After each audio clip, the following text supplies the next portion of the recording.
প্রতিদিন নতুন নতুন ভালোবাসার গল্প পেতে আমাদের চ্যানেলটি সাবস্ক্রাইব করুন এবং পাশে থাকা বেল বাটনটি প্রেস করে অল অপশন বাটনটি ক্লিক করুন। রাস্তা দিয়ে হাঁটছি আর বন্ধুর সাথে দুষ্টামি করছি। হঠাৎ একটা মেয়ের উপর পড়ে গেলাম। মেয়েটা ঠাস ঠাস করে 2টা থাপ্পড় মারলো আর বলল, মেয়ে দেখলেই গায়ের উপর পড়তে ইচ্ছে হয়।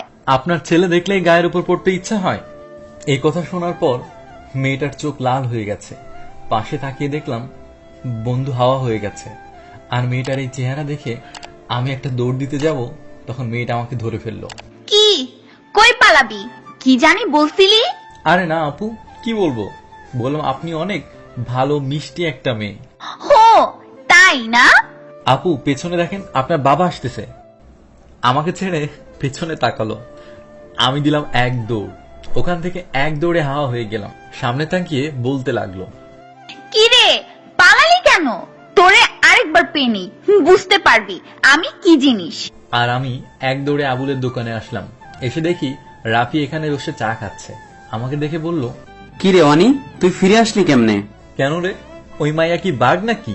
বাঘের চেয়েও কম না। শোন তাহলে। আচ্ছা বল। ওই দিন এক ছেলে প্রপোজ করছিল। পরে কি হয়েছে? ছেলেটাকে বাবা হওয়ার কোনো চান্স রাখেনি। দোস্ত মেয়েটার নাম কি রে? মিম। বাহ, খুব সুন্দর। দোস্ত আমি তো পড়ে গেছি কই পাইছস? মেয়েটার প্রেমে। ভাই বাঁচার ইচ্ছা আছে নাকি গেছে? দূর বলদ, দেখিস পটিয়ে ফেলবো। তুইও সাথে থাকবি কিন্তু। না ভাই, মাফ কর আমাকে। নীলারে তাহলে কিছু বলতে হবে। কি বলিস না যে, আমি তোর পাশে না থাকলে কে থাকবে? গুড। তারপর তার সাথে আড্ডা দিয়ে বাসায় চলে আসলাম। বাসায় এসে আম্মুকে বললাম, আম্মু ক্ষুধা লাগছে, খেতে দাও। কিরে মহারাজা, কই থেকে আসলি? তোমার বৌমারে দেখে আসলাম। ওই বুয়া, ঝাড়ুটা রেডি করো তো। না আম্মু, একটা বই মেলায় গিয়েছিলাম, বই দেখে আসছি। তাড়াতাড়ি খেতে দাও তো। ওকে, চুপ কইরা বস। খাওয়া দাওয়া শেষ করে রুমে গেলাম। এক ঘুমেই রাত কাভার। পরদিন সকালে রাফিরে নিয়ে বের হলাম। রাফি বলল, ওই দেখ তোর ক্রাশ। তাকিয়ে দেখি মিম দাঁড়িয়ে আছে। আচ্ছা দোস্ত তুই থাক, আমি আসতেছি। ওকে যা। আমি মিমের সামনে গেলাম। আমাকে দেখে রাগে কটকট করছে। আমি তখন বললাম, আপনার ফোনটা দেন তো। আমার ফোন দেয়া তুই কি করবি? আসলে বাসায় একটা কল দিব, দেন তো। এই নে। মোবাইলটা নিয়ে আমি নিজের নাম্বারে কল দিলাম। পরে বললাম, নেন আপু, কেউ কল ধরে না। ও ঠিক আছে, দে। দিয়ে দিলাম। আমি রাফির কাছে আসলাম। আসতেই বলল, কি রে অনি, কি বলছিলি রে? কিছু না মাম্মা, ওর ফোন নাম্বার নিয়ে আসলাম। কি বলস তুই? তুই নাম্বার চাইলি আর দিয়ে দিল? দিয়া দিছে। আচ্ছা চল। তারপরে তার সাথে কতক্ষণ আড্ডা দিয়ে বাসায় চলে আসলাম। বাসায় এসে ফ্রেশ হলাম, একটু ঘুমালাম। বিকালবেলায় রাফিকে নিয়ে ঘুরতে বের হলাম। হঠাৎ দেখলাম পিচ্চিরা ক্রিকেট খেলছে। আমি বললাম, রাফি তুই 2টা বল কর, আমি 2টা বাড়ি দেই। ওকে যা, ওদের কাছ থেকে ব্যাট নিয়ে আয়। আচ্ছা চল। পিচ্চিরা তো কোনো মতেই ব্যাট বল দিতে রাজি না, তবুও অনেক কষ্টে রাজি করালাম। রাফি প্রথম বল করলো, আমি ব্যাটে লাগাতে পারিনি। যখন দ্বিতীয় বল করলো, দিলাম এক বাড়ি। বলটা হাওয়ায় ভাসতে ভাসতে একটা বাড়ির জানলায় লাগলো। জানলাটা কাচের হয়, জানলাটা ভেঙে বল ঘরের ভিতর ঢুকে গেছে। পিচ্চিরা এসে বলল, অনি ভাই যেভাবে হোক বলটা এনে দাও। আপু এখন তো টাকা আনি নাই, কালকে তোদের বলের দাম দেই। না ভাই এখন লাগবে, এখন দাও। কি বিপদে পড়লাম মাইরি, কি আর করা। কোনো উপায় না পেয়ে পাই বেয়ে উপরে উঠলাম। রুমের ভিতর থেকে বল নিয়ে আসার সময় যা দেখলাম তা হলো মিম ওয়াশরুম থেকে শুধু টাওয়েল পরা অবস্থায় বের হচ্ছে, আর আমি দেখা হা কইরা তাকাইয়া আছি। হঠাৎ ও আমাকে লক্ষ্য করলো। আমাকে দেখা একটা চিৎকার দিল, তুই এখানে? আপনি আপনি এখানে? মানে আমার বাসা আমি থাকবো না তো কে থাকবে? ও এটা আপনার বাসা? আচ্ছা তুই কিছু দেখিসনি তো? আমি মোটেও এরকম না। ও এর মধ্যে মিমের আম্মু ডেকে বলল, কি হয়েছে মিম? কিছু না আম্মু, তেলা পোকা। ও তাই এভাবে চিৎকার করা লাগে? এটা বলেই মিমের আম্মু চলে গেল। আর মিম আমাকে বলল, তুই এখান থেকে যাবি? যাবো যাবো, তার আগে শুনেন, আপনাকে ওই অবস্থায় যা লাগছিল না। এটা বলেই তাড়াতাড়ি নিচে চলে এসেছি। তাড়াতাড়ি নামার কারণে পায়ে একটু ব্যথা পেয়েছি। আর ওইদিকে মিম বলছে, তোরে আরেকবার পেয়ে নেই লুচু ছেলে, তোরে বুঝাবো মজা। আর এদিকে আমি পিচ্চিদের বলটা দিয়ে দিলাম। আর রাফিকে বললাম, দোস্ত এখানে এসে ভালোই হয়েছে। ভালো হইলো কেমনে? তুই তো ব্যথা পাইলি। আমি কার রুমে ঢুকেছিলাম জানিস? কার রুমে? মিমের রুমে। আর এটা মিমদের বাসা। মামা কি বলছ এগুলা? মামা সত্যি। তারপর ওর সাথে কিছু সময় পার করে বাসায় আসলাম। পায়ে অনেকটুকু ব্যথা পেয়েছি, আর সেটা আম্মু দেখে হেভি বকা দিয়েছে। তবে রাতের খাবার খেয়ে 11টার দিকে মিমকে কল দিলাম। Hello, hello. অনি। অনি আবার কে? মনে নেই বিকেলের কথা? তার মানে তুই সেই শয়তান? আমার নাম্বার পাইলি কেমনে? এমনি এমনি। আমি আপনাকে তুমি বলে ডাকবো। আমি তো তোর সিনিয়র, জানোস?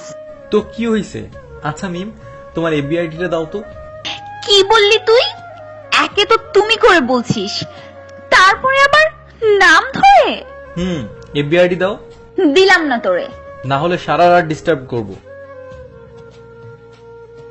তারপর ফোনটা কেটে দিলাম। এফবিতে নক দিলাম, কিছুক্ষণ কথা বললাম, পরে বাই দিয়ে দিয়েছে। আমিও ঘুমিয়ে পড়লাম। পরদিন সকাল থেকে ওর পিছু পিছু চললাম। ও যেখানে আমিও সেখানে। বিকালে তার বাড়ির সামনে দাঁড়িয়ে থাকা, রাতে অনেক কল দেয়া, আবার মেসেজ করা। মিম অনেক বিরক্ত হতো, বাট এভাবে চলতে লাগলো দিনগুলো। হঠাৎ একদিন ওকে প্রপোজ করে বসলাম। মিম, তুমি কি আমার মিহির আম্মু হবা? অনেক ভালোবাসা দিব তোমাকে, আমি তোমাকে ভালোবাসি। ঠাস ঠাস কইরা 2টা চড় মারলো। লজ্জা করে না ছোট হয়ে বড়দের প্রপোজ করতে? এটা বলেই চলে গেল। আমার অনেক কষ্টও হচ্ছিল, কিন্তু আমি তো ছাড়ার পাত্র নই। ওকে যেভাবেই হোক পটাবো। ওখান থেকে রাফির কাছে আসলাম। কিরে অনি, তোর গাল লাল কেন? আরে বলিস না, মিম কিস করেছে। তা দেখতেই পারতেছি, আর একটু কম জোরে দিলেও পারতো। যাবি সামনে থেকে। তারপর নিজেই বাসায় এসে পড়লাম। আসার পরে আম্মু জিজ্ঞেস করলো, কিরে তোর গাল লাল কেন? লাল না তো, কই? এটা বলেই রুমে চলে আসলাম। রুমে শুয়ে আছি। আম্মু রাতে খাওয়ার জন্য ডাকছিল, খাইনি। কিছু ভালো লাগছে না। পরে আবার মিমকে কল দিলাম। বাহ, নাম্বারটা ব্লক লিস্ট করে দিয়েছে। এফবিতে লগ ইন দিলাম। পরে অনেক মেসেজ দিলাম, রিপ্লাই দেয় না। রাতে ঘুমিয়ে পড়লাম। সকালে উঠে আবার মেসেজ দিলাম, রিপ্লাই আসলো না। বিকেলে ওর বাসার সামনে দাঁড়িয়ে থাকি, আর সুযোগ পেলেই প্রপোজ করি। আর এর বদলে শুধু থাপ্পড় খেয়েছি আর নানান কথা। মিমকে অনেক মেসেজ করে রাখা, সারাদিন পিছু পিছু ঘোরা, সুযোগ পেলে প্রপোজ করা, এভাবেই কেটে গেল 3 মাস। হঠাৎ একদিন দেখলাম একটা ছেলের সাথে বসে আছে। মিমকে ওই ছেলের সাথে দেখে বুকের ভেতর চিনচিন ব্যথা করছে। আমি কাছে গেলাম। ওকে প্রপোজ করতেই যা করলো তা হলো, মিম, এই ছেলের সাথে এভাবে বসে আছো কেন? তোরে বলতে হবে। তো কাকে বলবা? কারণ আমি তোমাকে ভালোবাসি। আই লাভ ইউ মিম। ঠাস ঠাস করে 2টা থাপ্পড় মারলো আর বলল, তুই এত ছ্যাচরা আর ছোট লোক হবি, জানতাম না তো। তোরে আমি ভালোবাসি না কতবার বলবো? তোরে দেখলে আমার অসহ্য লাগে। আর এইটা আমার বিএফ। প্লিজ তোর 2টা পায়ে ধরি, তুই আমাকে আর ডিস্টার্ব করিস না প্লিজ। কিছু বললাম না। সেখান থেকে মাথা নিচু করে চলে আসলাম। মনে মনে একটাই প্রতিজ্ঞা করলাম, ওর সামনে আর কোনোদিন যাব না। যে আমাকে দেখতে পারে না, আমাকে অসহ্য লাগে, তার কাছে না যাওয়াটাই ভালো। আর ওর তো বিএফ আছে, ভালোই থাকবে। প্রিয় মানুষটা ভালো থাকুক সবাই চায়। যাব না আর কোনোদিন ওর সামনে। এসব ভাবতে ভাবতে একটা টং দোকানে এলাম। দেখি রাফিও বসে আছে সেখানে। ডাক দিলাম, রাফি এদিকে আয় তো। কিরে, তোর চেহারা এরকম লাগছে কেন? আরে এমনি। আচ্ছা দোস্ত, যা 2টা সিগারেট নিয়ে আয়। এই কথা শুনে ওরা আকাশ থেকে পড়লো। অনি, সূর্য আজকে কোন দিক দিয়ে উঠছে? আমি সিগারেট খাইতাম বলে কত বকা দিতি, আর আজকে তুই নিজেই চাইছিস। বলতো কি হয়েছে? আরে সিগারেট আন, পরে বলছি। রাফি সিগারেট নিয়ে আসলো। এই নে সিগারেট, এখন বল কি হয়েছে। সিগারেট ধরালাম। প্রথম টানে অনেক বেশি কাশি উঠলো। 2-3 টান দেওয়ার পর ঠিক হয়ে গেল। তারপর ওকে সব খুলে বললাম। ও আমাকে বলল, ও এরকম না বললেও পারতো, সমস্যা নাই, একটা গেছে 10টা আসবো। কষ্টের মাঝেও হাসি ওঠে। আর একটা সত্যি কথা হলো, নিকোটিনের ধোঁয়ার সাথে আমার কষ্টগুলো কেমন জানি উড়ে যাচ্ছে। রাফির সাথে আরো কিছুক্ষণ কাটিয়ে বাসায় এসে পড়লাম। সাথে কতগুলো সিগারেটও নিলাম। রাতের বেলায় মিমের জন্য অনেক কষ্ট হচ্ছে। ওর কথা খুব মনে পড়ছে। ওর কথা মনে পড়তেই কান্না চলে আসলো। সিগারেটগুলো নিয়ে ছাদে গেলাম। বাহ, চাঁদটাও আজকে অনেক ভালো কিরণ দিচ্ছে। সিগারেটগুলো একে একে সব শেষ করে দিলাম। কষ্ট কিছুটা কমেছে। একা বসে রাতের আকাশটা দেখছি আর ভাবছি কালকে নানুর বাসায় চলে যাব। আর ওদিকে মিম ভাবছে ওর সাথে এরকম না করলেও পারতাম, দেখা হলে কালকে সরি বলে দিব। পরদিন সকালে আম্মুকে বললাম নানুর বাসায় যাব। কবে? আজকে। কেন, সমস্যা আছে? না। আচ্ছা, তোর কি কিছু হয়েছে? না তো। তোরে এতবার বলার পরেও তুই তোর নানুর বাসায় যাস না। আজকে তুই একেবারে পাগল হয়ে গেলি যে। এমনি যেতে দিবা কিনা? আচ্ছা, যা। বাসা থেকে নানুর বাসায় চলে আসলাম। আর ফোন দিয়ে আসিনি। আসার সময় রাফিকে বলে আসছিলাম। নানুর বাসায় আসার পরে তার আমাকে পেয়ে অনেক খুশি। কয়েকটা দিন থাকলাম, 15 দিনের মতো হবে। একটা মামাতো বোন আছে, ওর সাথে ভালোই মিল হয়ে গেছে। ওকে আমার সবকিছু খুলে বললাম। আর এদিকে আমার আর থাকতে ভালো লাগছিল না, তাই বাসায় চলে আসলাম। সাথেও মামাতো বোনটা আসলো। ও কয়েকদিন থেকে চলে যাবে, আর ওর নাম নীলিমা। বাসায় এসে ফ্রেশ হলাম, তারপরে রাফির সাথে দেখা করতে যাচ্ছি। ভাবছেন এত সহজে মিমকে ভুলে গেলাম? আরে না, মরে যাওয়ার আগে ওকে ভোলা সম্ভব না। আমার প্রত্যেকটা রাত জানে কতটা কষ্টে ছিলাম আমি। ওর কথা যখন খুব মনে পড়তো, সিগারেটের ধোঁয়ার সাথে উড়িয়ে দিতাম কষ্টগুলোকে। যাক বাবা, চলে আসলাম রাফির কাছে। কিরে, কেমন আছোস? ভালো, তুই? আছি কোনো রকম। আচ্ছা অনি শোন, কি? মিম তো তোরে খুঁজে প্রায় পাগল হয়ে যাইতেছে। কেন রে, আমাকে খুঁজে কেন? তুই জিজ্ঞেস করিস। আচ্ছা বাদ দে, সিগারেট নিয়ে আয়। ওই সিগারেট আনলো। সিগারেটটা খাইতে যাব, তখন দেখলাম মিম আসছে। তার চেহারা কেমন মলিন হয়ে গেছে, চোখের নিচে কালি পড়ে গেছে। আর আমার কাছে এসে যা করলো তা হলো, মারলেন কেন? সিগারেট খাও কেন? আমার যা ইচ্ছা আমি খাবো, আপনি বলার কে? তুমি আমাকে আপনি আপনি ডাকছিস কেন? বড়দের আপনি আপনি করে ডাকতে হয়। ও মা, তাই? এটা বলার সাথে সাথে আমার সিগারেট মাটিতে ফেলে দিল আর আমাকে জড়িয়ে ধরলো। বলতে লাগলো, হনি, আমাকে মাফ করে দাও। আমি এটা করতে চাইনি। আসলে আমি বুঝতেই পারিনি। তুমি যখন আমাকে বিরক্ত করতা, তখন আমার খুব অসহ্য লাগতো। আর এই বিরক্তির মধ্যে কখন যে আমি তোমাকে ভালোবেসে ফেলেছি বুঝতেই পারিনি। যখন তুমি চলে গেছো, আমি তোমাকে অনেক মিস করতে থাকি। তোমাকে না পেয়ে রাতে কান্না করতাম। অনেক ভালোবাসি তোমাকে অনি, অনেক। এই কথাগুলো শুনে ভেবাচাকা খেয়ে গেলাম। কি করব বুঝতে পারছি না।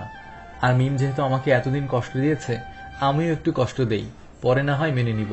নিজেকে সামলে তখন বলতে লাগলাম, কি করছেনটা কি? লোকে দেখলে কি বলবে? আর আপনার কাছে ভালোবাসার মানেটা কি?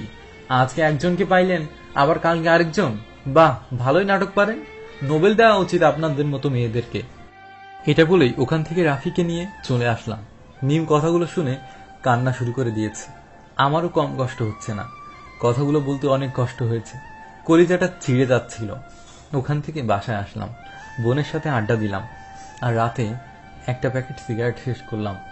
পরদিন বোন বলল বাইরে ঘুরতে যাবে, আমিও তাকে আমার সাথে নিয়ে আসলাম। নিয়ে আসছি তো ঠিকই, কিন্তু নিজেকে কেমন জানি আনইজি মনে হচ্ছে। ওর সাথে অনেকক্ষণ ঘুরলাম। এদিকে ওর সাথে ঘুরতে একটু ভালো লাগছে না। ওকে বললাম, চল এখন বাসায় চলে যাই। না ভাইয়া, ফুচকা খাবো। ফুচকা খাবি? আচ্ছা চল।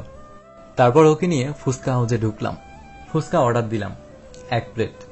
পর নীলিমা ফুচকা খেতে লাগলো। হঠাৎ নীলিমা কি মনে করে আমাকে বলল, হ্যাঁ করো ভাইয়া।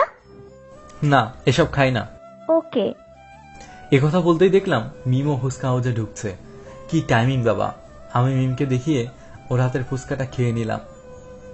মিম দেখে রাগি গজগজ করতে লাগলো। একসময় কান্না করে মিম ওখান থেকে চলে আসলো। আর এদিকে নীলিমা আমাকে বলল, ভাইয়া প্রথমে খেতে চাইলে না, পরে আবার খেয়ে নিলা। আরে তোরা তো বুঝতে হবে না, তুই খা। তারপর ওর খাওয়া শেষ হলো। নীলিমাকে নিয়ে বাসায় চলে আসলাম। আর শুয়ে শুয়ে ভাবতে লাগলাম, কি কপাল মাইরি, একবারে অস্থির একটা টাইমিং মিলেছে। মিম এবার বুঝুক প্রিয় মানুষটাকে অন্য কারোর সাথে দেখলে কত কষ্ট হয়। আমার অনেক কষ্ট হতো।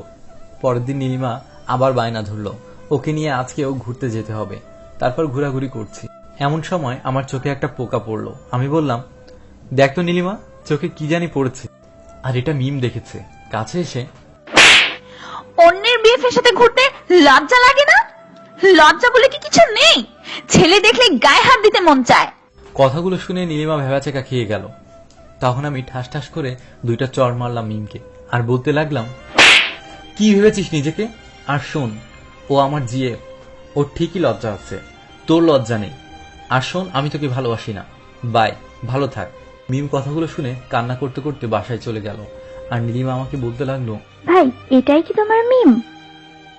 মেয়েটা এখন সত্যি তোমাকে অনেক ভালোবাসে, ওরে আর কষ্ট দিও না, এখন মেনে নাও। সরি রে, আমার জন্য চড় খাইলি। আরে না ভাইয়া, প্রবলেম নাই, তুমি ওরে মেনে নিও, মেয়েটা অনেক ভালো। তারপরে ওকে নিয়ে বাসায় চলে আসলাম। ভাবছি মিমকে আর কষ্ট দেওয়া যাবে না, চরটা না মারলেও পারতাম, নিজেরও অনেক কষ্ট হচ্ছে। কালকেই ওকে মেনে নিব। রাতের বেলায় ছাদে বসে আছি, তখন একটা অচেনা নাম্বারে কল আসলো। হ্যালো বাবা অনি, তুমি তাড়াতাড়ি হসপিটালে আসো। আপনি কে? আর আমি হসপিটালে আসবো কেন? বাবা, মিম সুইসাইড করতে গিয়েছিল, এখন হাসপাতালে ভর্তি। এ কথা শোনার পর পায়ের নিচ থেকে মাটি সরে গেছে। আমি তাড়াতাড়ি হাসপাতালে গেলাম। ভাবতে লাগলাম, মিমের যদি কিছু হয়ে যায় তাহলে আমি নিজেকে শেষ করে দিব। কতক্ষণ পর ডাক্তার বের হলো। ডাক্তার, মিম বাঁচবে তো? আল্লাহর রহমতে এখন তিনি বিপদমুক্ত, একটু পরে জ্ঞান ফিরলে দেখা করতে পারবেন। ডাক্তার চলে গেল, আমি সেখানে বসে রইলাম। 4 ঘন্টা পর মিমের জ্ঞান ফিরল। সবাই একে একে ভেতর দেখা করতে গেছে, আমি সবার লাস্টে গেছি। আমাকে দেখে সবাই বের হয়ে গেল। মিমের পাশে বসতেই অভিমানে মুখটা অন্যদিকে ফিরিয়ে দিল। তখন আমি বলতে লাগলাম, কি হলো, মরতে গেছিলা কেন? কি বলছি আমি? তুমি অন্য কারো হবা, এটা আমি মেনে নিতে পারবো না, তাই মরে যাওয়াটাই ভালো। আমি তো তোমারই আছি। তাহলে ওই মেয়েটাকে? ওটা আমার মামাতো বোন ছিল। তাহলে তুমি বললা কেন তোমার জিএফ? তোমাকে কষ্ট দেওয়ার জন্য বলেছিলাম। হয়েছে তোমার কষ্ট দেয়া, এবার তুমি খুশি? বাবু, আমার না মিষ্টি খেতে ইচ্ছে করছে। আচ্ছা দাঁড়াও, মিষ্টি নিয়ে আসি। না, তোমার কাছে যে মিষ্টি আছে ওইটা। আমার কাছে আবার কিসের মিষ্টি? মাথাটা নিচে নামাও। নিচে নামাতেই 4টা ঠোঁট এক করে দিল। হঠাৎ মিমের মা বাবা কেবিনে ঢুকলো, দেখলো মিম আমাকে কিস দিচ্ছে। তখন ওনারা বলল, হয়েছে, এখন এসব বিয়ের পরেও করা যাবে। মিম লজ্জা পেয়ে বলল, তোমরা যাও এখন। ওনারা চলে গেলেন। মিম আবার আমাকে জড়িয়ে ধরে বলল, কখনো ছেড়ে যাবা না তো? জীবন থাকতে না। তারপর আমি 4টা ঠোঁট এক করে দিলাম। জান মিয়ারা, গল্প তো শেষ, এখন কিস করতে তো দিবেন নাকি?